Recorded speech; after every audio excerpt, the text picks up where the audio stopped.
ரமலான் மாசத்துல சஹர் சாப்பிடாம தூங்கிட்டாங்க. ஃபஜ்ர் பாங்க் சொன்னதுக்கு அப்புறம் தான் கண்ல முழிப்பு வந்துச்சு. இப்ப சஹர் சாப்பிடல. அந்த மாரி நவைத்து சௌமகத்துன்னு அந்த நிய்யத்தும் சொல்லாம விட்டுட்டோமே நாங்க. ஃபஜ்ருக்கு முன்னாடி நோன்பு வைக்கலாமா? வேண்டாமா? கூடுமா? என்பதாக ஒரு கேள்வி. ஆம், தாராளமாக நோன்பு வைக்கலாம். காரணம் சஹர் சாப்பிடுதல் அப்படிங்கிறது ஒரு சுன்னத் தான். ஹதீஸ்ல பார்ப்போம். ஃபஸ்லு மா பைன சியாமினா வ சியாமி அஹ்லல் கிதாபு. நம்மளுடைய நோன்புக்கும் மற்ற வேதக்காருடைய நோன்புக்கிடையில வித்தியாசமே இந்த சஹர் சாப்பிடுறது தான். எனவே சஹர் சாப்பிடுங்க. அது பரக்கத்தான உணவு என்பதாக ஹதீஸ்ல ஸிலாஹித்து சொல்லப்படுகின்றது. அது சுன்னத். அந்த சுன்னத்த நம்ம தவற விட்டுறது கூடாது. ஆனா இது போன்ற தர்ம சங்கடமான சூழ்நிலைகள்ல நம்ம சஹர் சாப்பிடாம கூட இந்த நோன்பாகவே நியத் வைக்கிறதுக்கு அனுமதி உண்டு என்பதை பார்ப்போம்.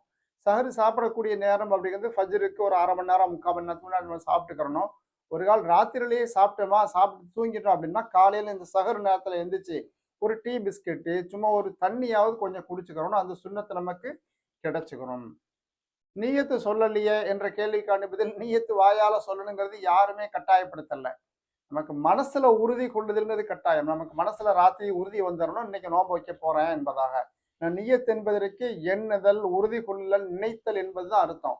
அந்த ஒரு எண்ணமும், உறுதியும் நம்மளுடைய திட்டம் முழுமையான முறையில மனசுல வந்துட்டாலே போதும்.